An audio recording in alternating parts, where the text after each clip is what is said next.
pessoal, tudo bom? Sou o professor Luiz e estamos novamente reunidos para mais uma aula do nosso curso de Código de Defesa do Consumidor.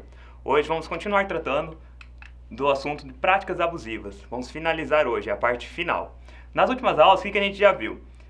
Na última aula a gente viu que não pode se prevalecer o fornecedor da fraqueza ou da falta de conhecimento de um consumidor para poder lhe vender um produto ou lhe prestar um serviço. Também vimos que não se pode exigir uma vantagem excessiva em relação ao consumidor numa relação de consumo. Então não se pode colocar ali num contrato, por exemplo, uma cláusula que seja muito excessiva, que peça algo muito excessivo do consumidor. A gente também aprendeu os requisitos dos orçamentos. Vimos também que o fornecedor ele não pode, de forma alguma, repassar alguma informação depreciativa do consumidor quando este buscar ali um direito dele. Também vimos que o fornecedor ele é obrigado a seguir as normas de agências reguladoras, como, por exemplo, o Inmetro. Vamos continuar vendo, então, os incisos do artigo 29, que trata ali das práticas abusivas. O inciso 9 diz o quê? Recusar a venda de bens ou a prestação de serviços diretamente a quem se disponha a adquiri-los mediante pronto pagamento, ressalvados os casos de intermediação regulados em lei. O que isso quer dizer? É considerado uma prática abusiva o fornecedor ele se recusar a vender um bem ou prestar um serviço àquele consumidor que tenha como pagar imediatamente. Então, o consumidor que busca esse fornecedor com dinheiro em mãos ou a forma de pagamento ali em mãos diretamente, o fornecedor ele não pode se recusar a vender esse produto ou a prestar esse serviço. A não ser, claro, que ele esteja, por exemplo, prestando um serviço já para outra pessoa, ou que esse produto já tenha sido vendido. Então, existem essas regras também. O inciso 10 diz o quê? Elevar sem justa causa o preço de produtos ou serviços. Então, ainda que o fornecedor ele tenha a liberdade de colocar ali qual o preço do seu produto, qual o preço do serviço que ele está prestando, ou então o produto que ele está vendendo, ele tem que demonstrar de onde que está vindo esse preço.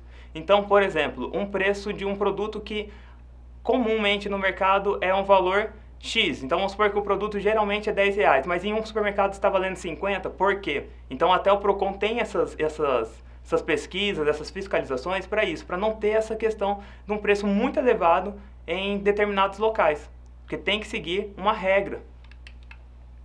O inciso 12, ele já diz o seguinte: deixar de estipular prazo para o cumprimento de sua obrigação ou deixar a fixação do termo inicial ao seu exclusivo critério. Então, é considerado também uma prática abusiva de um fornecedor de produto ou de serviço quando ele não estipula qual prazo ele vai entregar o produto ou em qual prazo ele vai terminar aquele serviço. E também deve ser acordado entre fornecedor e consumidor quando irá se iniciar essa prestação de serviço ou quando irá se iniciar a venda do produto. Então, deve ser feito isso regularmente e, às vezes, em contrato também tem que estar estipulado. O inciso 13 diz o quê? Aplicar fórmula ou índice de reajuste diverso do legal ou contratualmente estabelecido. O que isso quer dizer? Em contrato, por exemplo, vai fazer uma prestação de serviço continuada e haverá ali pagamento em prestações mensalmente. Em contrato, diz que será feito o reajuste seguindo o índice do IGPM, por exemplo. Porém, na época de reajuste, o fornecedor reajusta conforme o índice IPCA e não estava em contrato. Então, isso é uma prática abusiva também. Deve ser seguido o que está estipulado em contrato quando for essa questão de reajuste também. O inciso 14 diz o quê? Permitir o ingresso em estabelecimentos comerciais ou de serviços de um número maior de consumidores que o fixado pela autoridade administrativa como máximo.